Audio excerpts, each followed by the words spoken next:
Why have these temples, the legacy of Raja, been ignored by the Western world? Part of the answer lies in what happened here in February 1838. The lost temples of India were discovered in 1938 by a British army officer called Captain Burton, to be seen in a place called Khajuraho, deserted for hundreds of years and covered by a thick canopy of trees. The trouble started when he came close enough to see what was on the walls. I found the ruins most beautifully and exquisitely carved, but some of the sculptures were extremely indecent.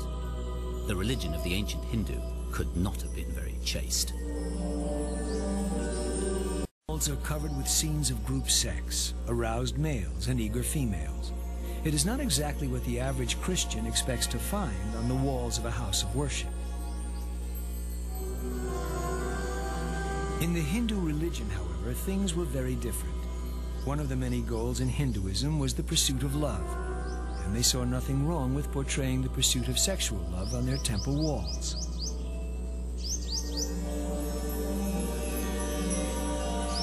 But these temples shocked the European visitor, convincing him of his moral superiority. "Our religion is sublime and pure and beneficent," said William Wilberforce, the man who ended the slave trade within the British Empire. "Hindu religion is mean and licentious and cruel."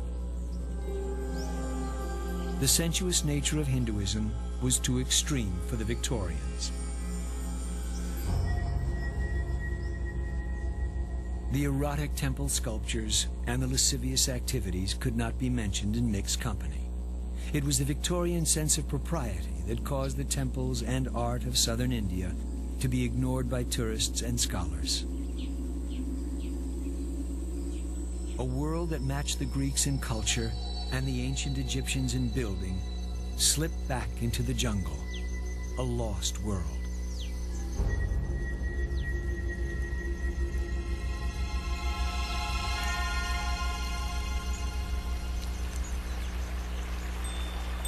The Europeans in India may have found Hindu gods and temples strange and uncivilized, but they admired and felt comfortable with the architecture of India's Muslim overlords and their one god, Allah. No many-armed monstrous idols here, no highly erotic sculpture, no dark sanctuaries with half-naked priests worshipping phallic stones. Here was an architecture that appealed to the European mind, full of graceful Gothic arches and white marble. Here they found buildings that matched their idea of what the mysterious East should be like. So it is the northern Indian monuments that most tourists visit. The Hindu South is still firmly off the travel plans of most visitors to India. Despite its contribution to Indian and world civilization, the legacy of Raja the Great has been ignored.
In June of 1792, an 11-year-old boy in India left the comfort of his home and set out alone on an extraordinary journey to explore the world beyond, to experience nature, to seek knowledge, and to help people.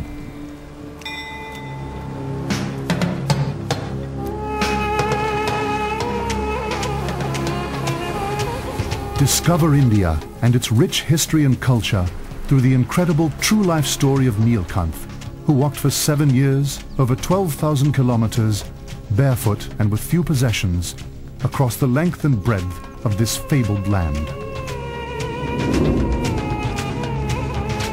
His journey remains a timeless odyssey into the soul of one of the world's oldest cultures.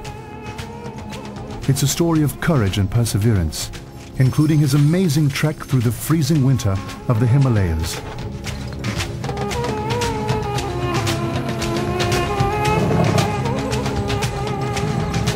It's a story of fearlessness when face to face with death.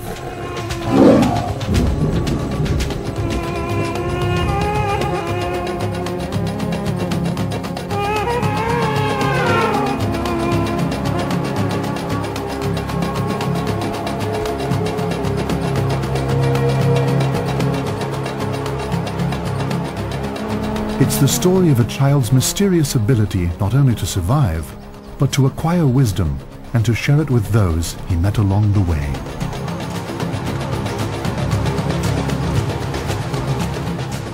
Experience the magnificent beauty of India in a film both breathtaking and inspirational.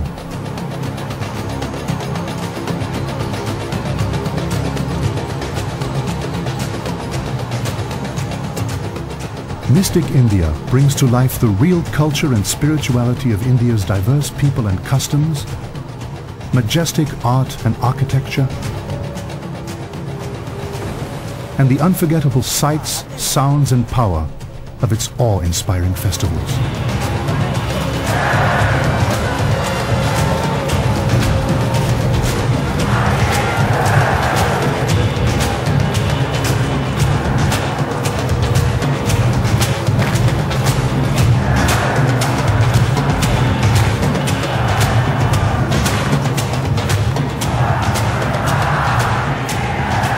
This child's unforgettable journey has inspired millions of people in India and beyond for more than 200 years.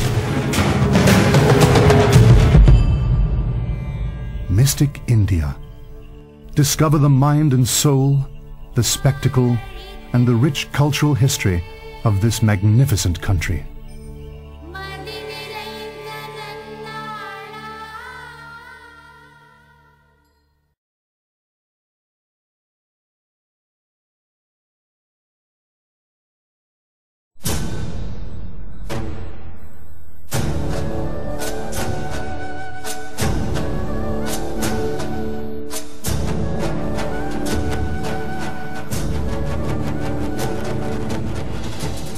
Mystic India brings to life the culture and spirituality of India's customs, the majesty of its art and architecture, and the unforgettable sights, sounds and power of its awe-inspiring festivals.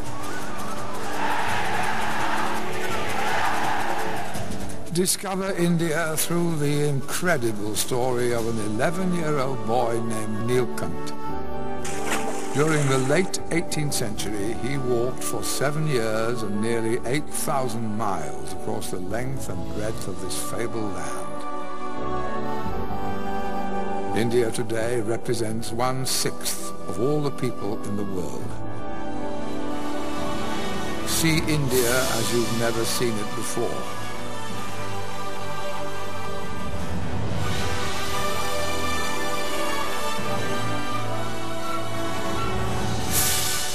Explore the mind and soul. Experience the spectacle. Discover the rich cultural history of Mystic India.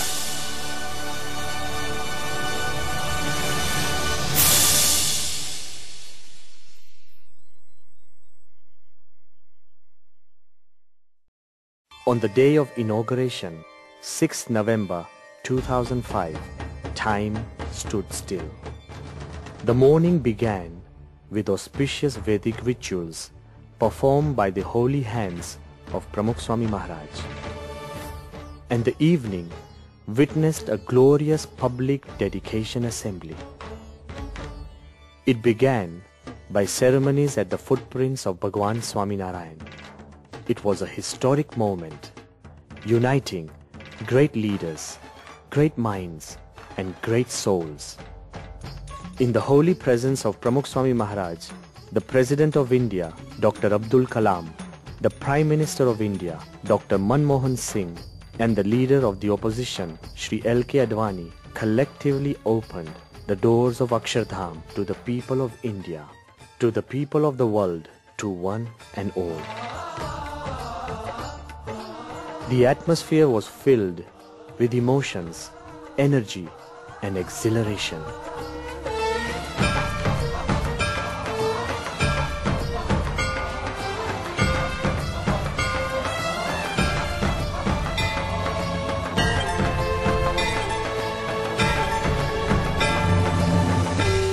It was a moment of great national pride, an unforgettable experience for the 20,000 people present and the millions watching it live, an experience of inner light for generations to come.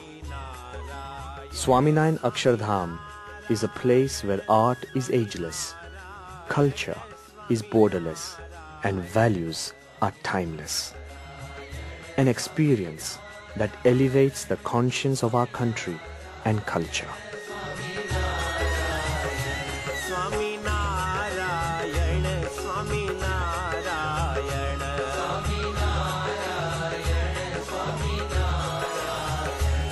Swaminarayan, Swaminarayan.